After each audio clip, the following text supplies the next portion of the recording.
My daughter Ashley looked at my 2008 Honda Civic and said, "Mom, we can't be seen getting out of that thing at the country club." I simply smiled, handed her the car keys and said, "Then I guess you won't be needing a ride." By the next morning, my 3 adult children had discovered their trust funds were frozen, their credit cards maxed out, and their fancy cars repossessed. And that was just the beginning. They thought they were dealing with a pushover mother who would keep funding their entitled lifestyle forever. They were about to learn I was a retired investment banker who had been tracking every penny they spent for the past 5 years. Justice must be restored and arrogance punished. You won't believe what I did next. Before we continue, please subscribe to the channel and let us know where you're listening from in the comments. For 37 years, I had given my children everything. My name is Patricia Coleman, and after my husband died when the kids were teenagers, I worked double shifts at the investment firm to make sure Ashley, Brandon, and Connor never felt like they were missing out on anything. I paid for their college educations, Ashley's law degree, Brandon's MBA, and Connor's engineering program. No student loans. No debt. Just pure opportunity handed to them on a silver platter. When they graduated, I set up trust funds for each of them. Not huge amounts, but enough to give them a comfortable start in life. The Honda Civic? That was my choice. After spending decades helping wealthy clients manage their money, I learned that real wealth isn't about showing off. It's about security, about making smart choices, about living below your means so you can build something lasting. But my children saw it differently. "Mom, you're embarrassing us," Ashley said during our last family dinner 3 months ago. She was wearing a designer dress that cost more than most people's monthly rent. Brandon's colleagues keep asking why his mother drives around in that old rust bucket. Brandon nodded, adjusting his Rolex. "The guys at the firm think it's weird, Mom. I told them you were just being eccentric, but honestly, it reflects poorly on all of us." Connor, the youngest at 28, barely looked up from his phone. "Can we get through one dinner without talking about Mom's car? We get it, you think spending money is evil. But some of us have reputations to maintain." That stung. But what hurt more was what came next. "We've been thinking," Ashley continued, glancing at her brothers, "maybe it's time you move to one of those nice senior communities. You know, where you'd fit in better. We could sell the house, use that money to get you set up somewhere more appropriate." I had raised them in that house. It was where their father and I had built our life together, where they had taken their first steps, where we had celebrated every birthday and holiday. And they wanted me to sell it because my car embarrassed them. "And honestly, Mom," Brandon added, "these family dinners are getting awkward. Our friends think it's weird that we still do the whole family thing every week. Maybe we could scale back to holidays only?" The final blow came from Connor. "Plus, that car is probably not safe for someone your age. What if you get in an accident? The liability issues alone. Maybe we should take your keys for your own good." I looked around the table at these 3 people I had sacrificed everything for. They weren't my children anymore. They were strangers wearing expensive clothes, looking at me like I was an inconvenience they needed to manage. "You're right," I said quietly. "Things do need to change." They smiled, thinking they had won. They had no idea what was coming. The next morning, I did something I hadn't done in 5 years. I logged into my old work computer system. You see, when I retired from Coleman & Associates investment firm, they kept me on as a consultant. I still had access to all the financial tracking software, all the market analysis tools, and most importantly, all the account monitoring systems. I had been tracking my children's spending habits since I set up their trust funds. Not to spy on them, but to protect them. I wanted to make sure they weren't making terrible financial decisions that would hurt them in the long run. What I found made my blood run cold. Ashley, my lawyer daughter who earned 6 figures, had been living far beyond her means for years. The designer clothes, the luxury apartment, the expensive car lease, the frequent vacations, none of it was funded by her salary. She had been systematically draining her trust fund and had started taking cash advances on multiple credit cards to maintain her lifestyle. Brandon was even worse. His MBA had landed him a decent job, but not decent enough to afford the lifestyle he was projecting. The Rolex was fake, but the debt was real. He owed $47,000 across 8 different credit cards, and had been using his trust fund as collateral for increasingly risky investments. Connor, my baby, had dropped out of his engineering job 6 months ago to pursue entrepreneurship.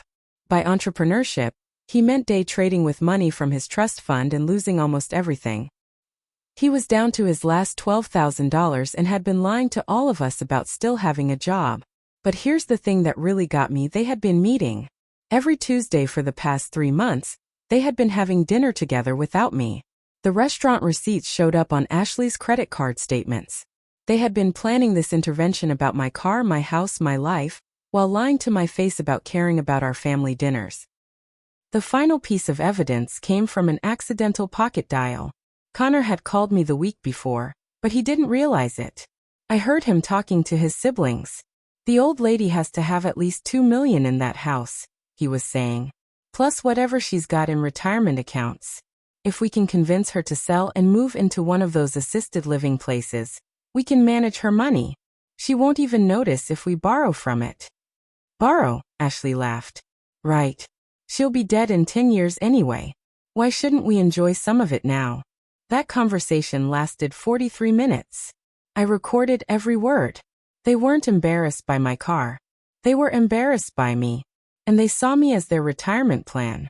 It was time to show them what a real financial strategist could do when she put her mind to it. For the next 2 weeks, I became a woman on a mission. Every morning, I drove my embarrassing Honda Civic to the office building where I still maintained consultant access.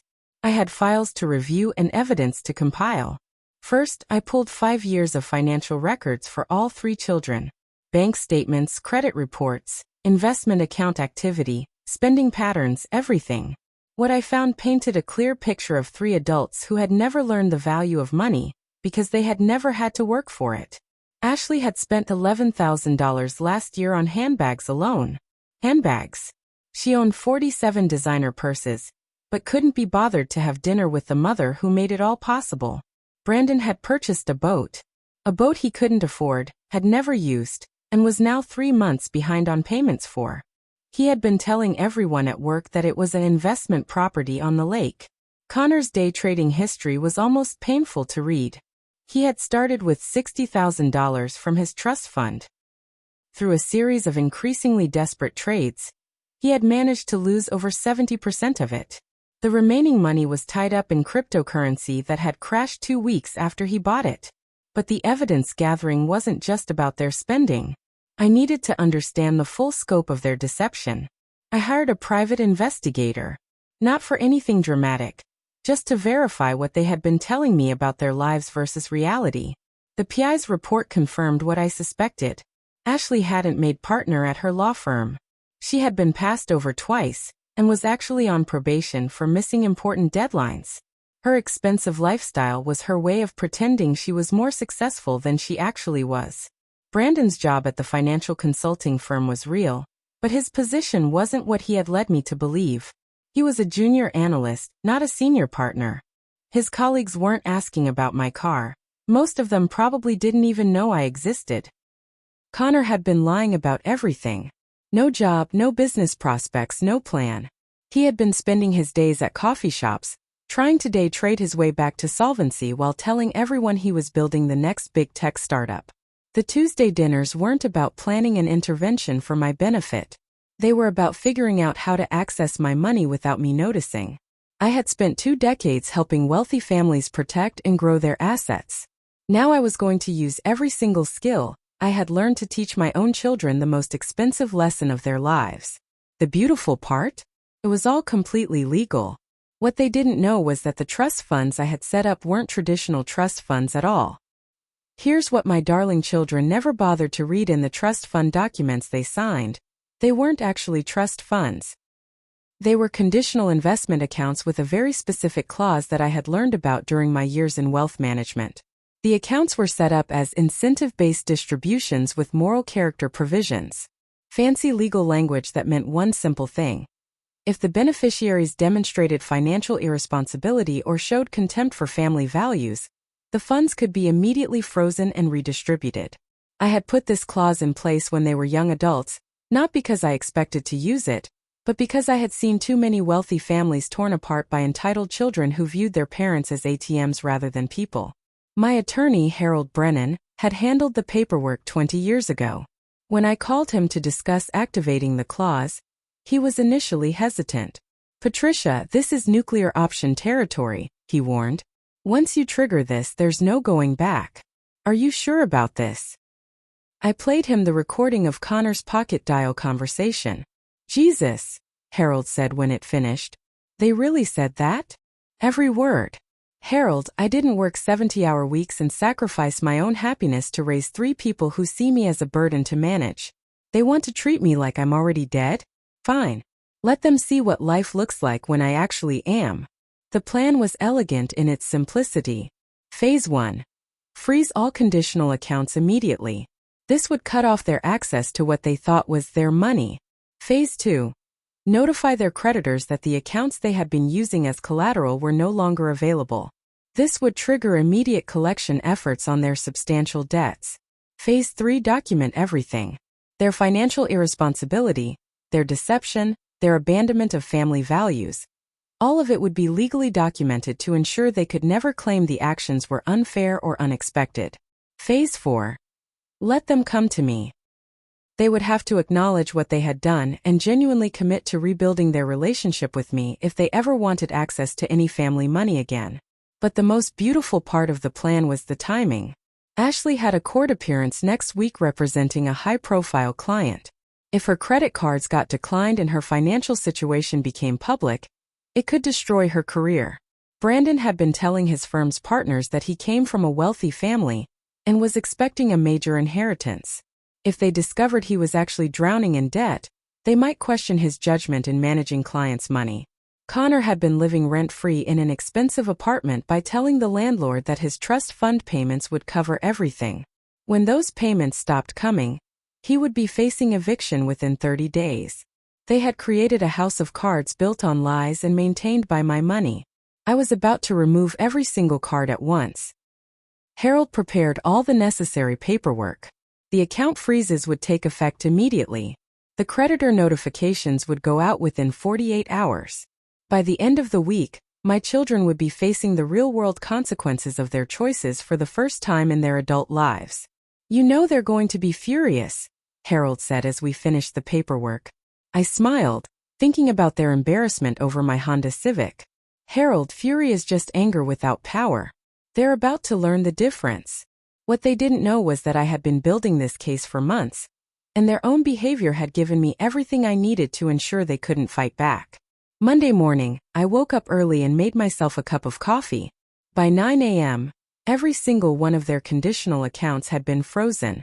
Their credit cards, which had been linked to those accounts as collateral, were immediately flagged by the bank's automated systems.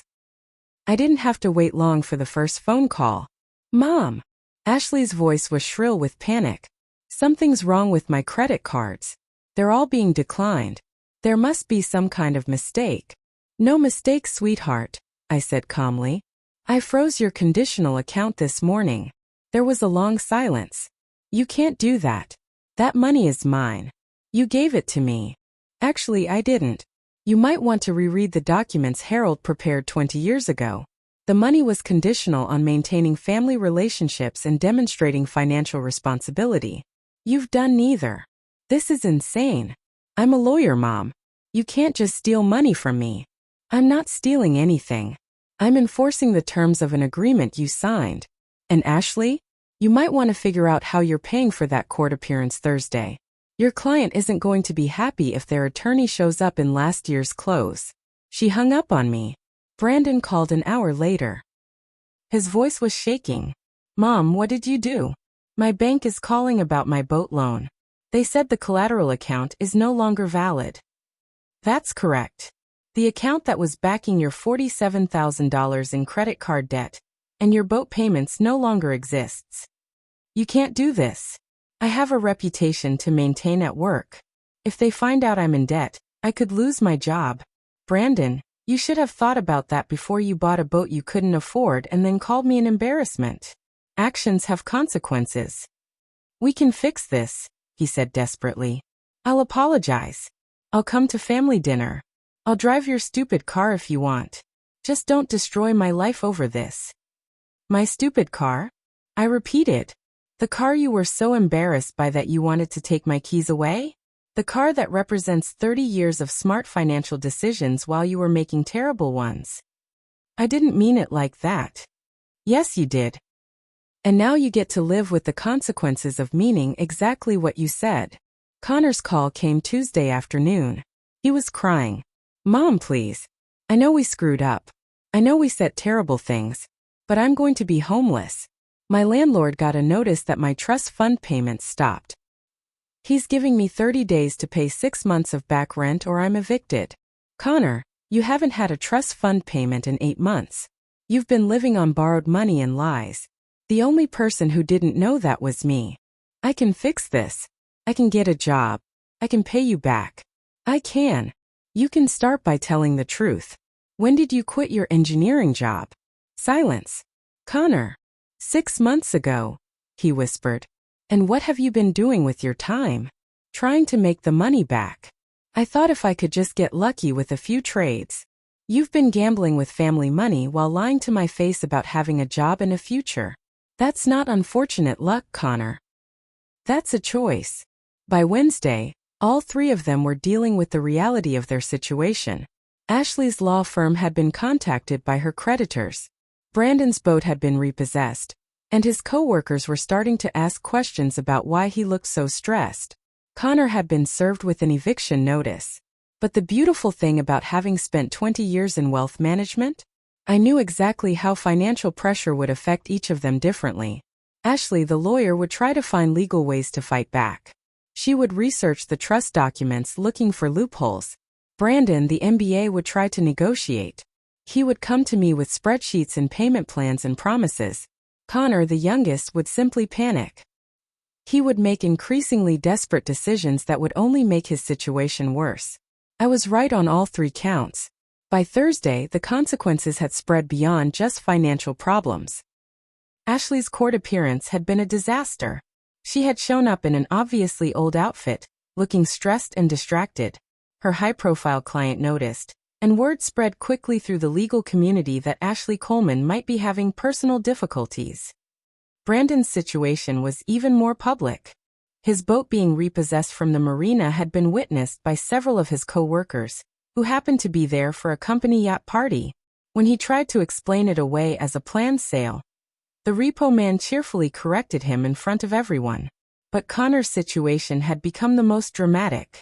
His landlord, frustrated by months of empty promises, had posted an eviction notice on his apartment door. The building was upscale, the kind of place where gossip spreads quickly. Other tenants started asking questions about the young man in 4B who apparently had been lying about his income. What made it even more perfect was that all 3 of them lived in the same social circles. Ashley's legal colleagues knew Brandon's finance friends, who knew Connor's old engineering buddies.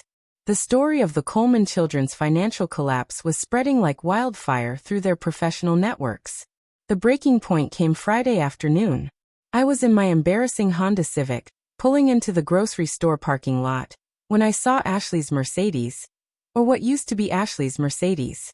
It was being loaded onto a repo truck. Ashley was standing there in jeans and a t-shirt, crying while talking on her phone. I don't care what it takes, she was saying. Find me something. Anything.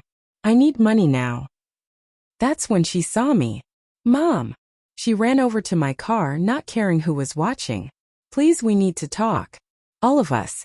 This has gone far enough. Has it? I asked, rolling down my window. Because last week you were telling me that family dinners were awkward and my car was embarrassing. What's changed? Everything. My entire career is falling apart. People are talking. Partners at the firm are asking questions about my judgment. I could lose everything. You mean like how I could have lost my dignity, my home, and my independence if I had listened to your advice about senior living communities? She stared at me. For the first time in years, Ashley was seeing me clearly. We really messed up, didn't we? That's a start, I said. But recognition isn't the same as understanding. And understanding isn't the same as earning forgiveness. That evening, all 3 of my children showed up at my door. Not in fancy cars, those were all gone. Connor had taken the bus. Brandon had borrowed a friend's beat-up truck. Ashley had walked from her apartment, which she was about to lose. They looked terrible.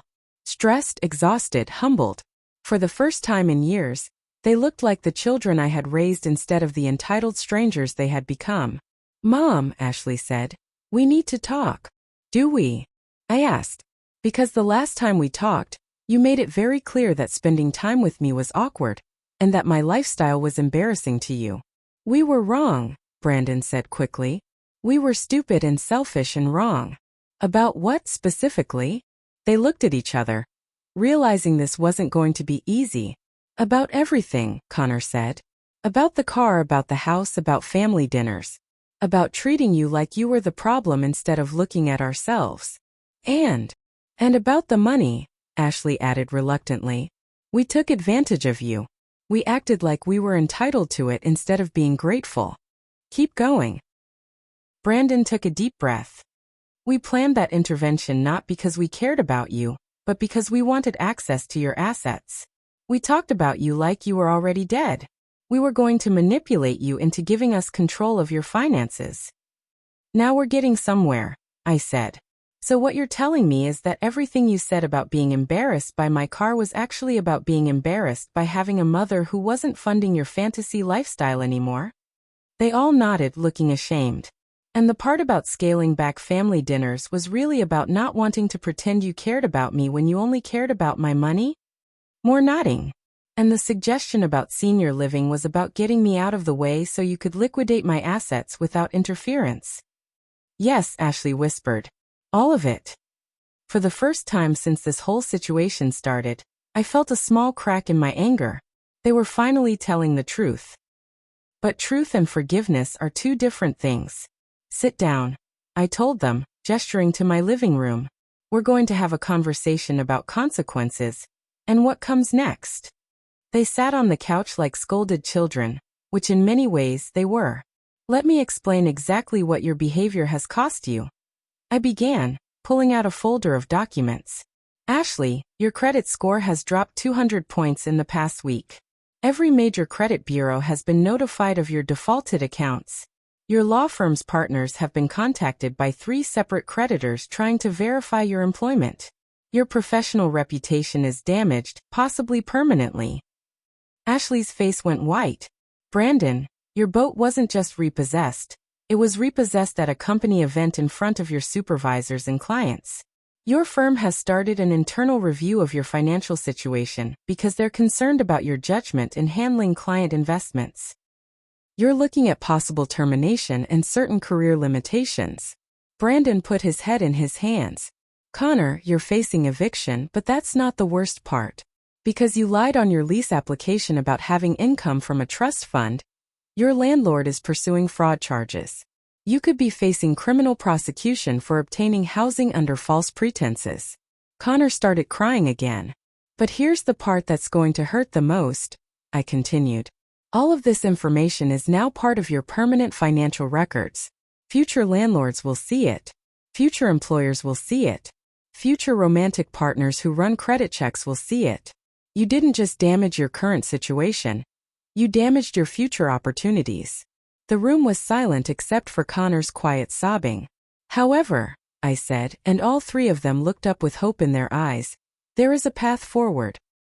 It's not easy, it's not quick, and it requires you to completely change how you think about money, family, and responsibility."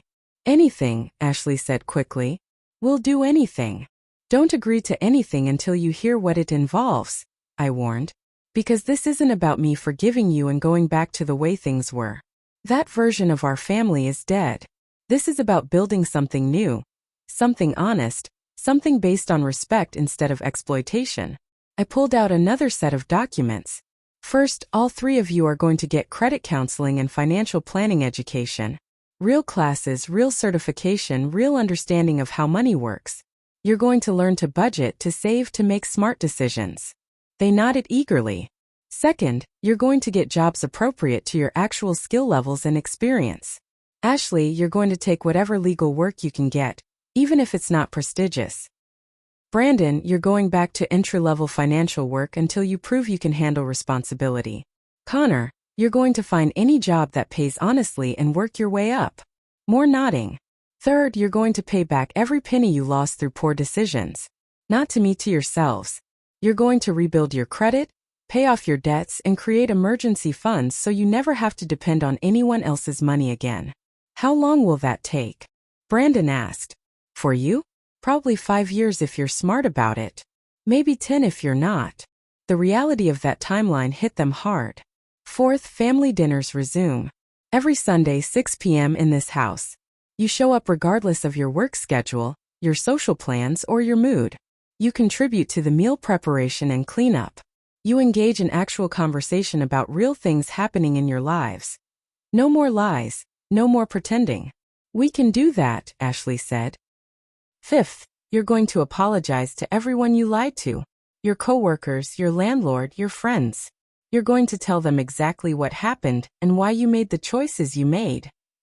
That one clearly scared them more than the financial consequences. And finally, I said, you're going to prove to me over the next 2 years that you understand the difference between loving someone and using them. If you can do that, if you can rebuild your lives, take responsibility for your choices, and treat me like a mother instead of a retirement plan, then we'll discuss reinstating some form of financial assistance. Some form? Connor asked. Emergency help only. Medical bills, true financial emergencies, things like that. Never again will any of you have access to money you didn't earn. Never again will you use me as a safety net for poor decisions. I looked at each of them carefully. This is not a negotiation. These are the terms. Accept them or don't, but there are no other options. The days of you manipulating me for money are over forever. Ashley was the first to respond. We accept. All of it. Even the public apologies. All of it. Brandon and Connor quickly agreed. Good. Then we start Monday. Ashley, you're going to call your law firm's partners and tell them exactly what happened. Brandon, you're going to do the same with your supervisors. Connor, you're going to find a job by the end of next week. They left that night looking shell-shocked, but also, for the first time in years, honest about their situation. 3 weeks later, I was driving my Honda Civic to the grocery store when I saw Brandon washing cars at a local detail shop. He was sweaty, tired, and working harder than I had ever seen him work in his adult life. I pulled into the parking lot and rolled down my window. How's it going? I asked. He looked up, embarrassed but not ashamed. It's honest work. The pay isn't great, but the owner said if I prove myself, he might let me help with the business side, managing accounts, dealing with suppliers. That sounds like a good opportunity. Yeah, it is. Mom, I wanted to tell you, I talked to my old firm. I explained everything. They let me go, but they said if I can rebuild my credit and stay clean for 2 years, they might consider bringing me back in a junior position. How did it feel, telling them the truth? Brandon thought about it. Terrifying, but also relieving. I don't have to pretend anymore. I don't have to worry about someone finding out my secrets because there aren't any secrets left. That afternoon, Ashley called me. Mom, I got a job. It's not glamorous document review for a small firm, but it's legal work, and they knew about my situation when they hired me. The senior partner said everyone deserves a second chance if they're willing to earn it. How are you handling the change? It's hard. I had to move in with a roommate in a much smaller place. I walk to work because I can't afford a car payment. But you know what? I sleep better now than I have in years. Why is that? Because I'm not lying to anyone anymore. Not to you, not to my coworkers, not to myself. My life is small right now, but it's real. Connor's transformation was the most dramatic. He had found work at a construction company and was learning a trade. When I saw him at our first real family dinner in months, he looked healthier than he had in years. Mom, he said as we cleaned up after the meal, I owe you an apology beyond what I said before. What do you mean? I've been thinking about that pocket dial, about what I said about you being dead in 10 years. That wasn't just about money. I was so caught up in my own problems that I stopped seeing you as a person. I started seeing you as an obstacle to getting what I wanted. He paused, washing a plate carefully. The truth is, I was scared. Scared that I was a failure, scared that I would never amount to anything, scared that I had wasted all the opportunities you gave me. And instead of dealing with that fear, I decided it was your fault for not giving me enough. And now I'm still scared, but I'm dealing with it by working instead of blaming. And I realized that the best thing you ever taught me wasn't about money, it was about character. I just forgot that lesson for a while. 6 months after the intervention, we were having our weekly family dinner when Ashley brought up the Honda Civic. "Mom, can I ask you something?" "Sure." "Why did you keep that car? I mean, you could afford something newer, safer, more comfortable. Why hold on to it?" I smiled, remembering how that question had started this whole situation. "Because that car represents something important to me. I bought it the year your father died, when I was scared and alone and didn't know how I was going to raise 3 teenagers by myself. It was reliable when everything else in my life felt uncertain." I took a sip of coffee. Every payment I made on that car was a choice. I could have bought something fancier, but I chose reliability over image. I could have taken on debt for a luxury car, but I chose financial security over appearances. That car taught me that the most important things in life aren't about impressing other people. They're about making smart decisions and sticking to your values. Brandon looked thoughtful. "So when we said it was embarrassing, you were telling me that my values embarrassed you, that my choices, the choices that made your trust funds possible, weren't good enough for your image." "We were incredibly stupid," Ashley said quietly. "You were young and entitled. There's a difference. Stupid can't be fixed. Entitled can be, if you're willing to do the work." Connor smiled. "So you're keeping the Honda? Until it dies or becomes unsafe, yes. And even then, I'll probably buy another Honda. Because the car was never the point, the lesson was." "What lesson?" "That real wealth isn't about what you own. It's about understanding the value of what you have and making choices that protect and build that value over time." I looked around the table at my 3 children, tired from honest work, living in modest places, rebuilding their lives from the ground up. "You're all learning that lesson now the hard way. But you're learning it." 2 years later, I was driving my Honda Civic, still running perfectly. "Thank you very much," to Ashley's small apartment for a celebration dinner. She had just been offered a permanent position at the law firm where she had been doing document review. It wasn't a prestigious job, but it was honest work with people who respected her effort and integrity. Her credit score had improved dramatically, and she had saved enough money for a small emergency fund. Brandon had worked his way up to assistant manager at the car detail shop and was taking night classes in small business management. He lived in a modest apartment and drove a used Honda, a choice he said was inspired by his mother's financial wisdom. Connor had completed his construction apprenticeship and was making good money as a skilled carpenter. He had moved into his own small house, not rented, but actually purchased with a down payment he had saved himself. All 3 of them showed up to family dinners consistently, contributed to the meal, and engaged in real conversations about their lives. No more lies, no more pretense, no more treating me like a financial resource instead of their mother. The trust funds remained frozen, and would stay that way. We had discussed it as a family, and all 3 of them agreed that having access to unearned money had been harmful to their character development. "We're better people without it," Ashley had said. "We work harder, appreciate more, and understand the value of what we have." But the most important change was in how they treated me. I wasn't the embarrassing mother with the old car anymore. I was the woman who had taught them the most valuable lesson of their lives. That character matters more than appearance, and that real love doesn't come with price tags. At Ashley's celebration dinner, Connor raised his glass of cheap wine. "To Mom," he said, "who loved us enough to let us fail so we could learn to succeed." "And to the Honda Civic," Brandon added with a grin, "the most expensive car any of us will ever encounter." I laughed, thinking about how much that old car had cost my children. Their pride, their false sense of security, their entitled attitudes. "You know," I said, "I've been thinking about getting a new car." They all looked panicked. "Don't you dare," Ashley said. "That Honda is a family treasure now." "Why?" "Because it taught us who we really were," Connor said. "And more importantly, who we wanted to become."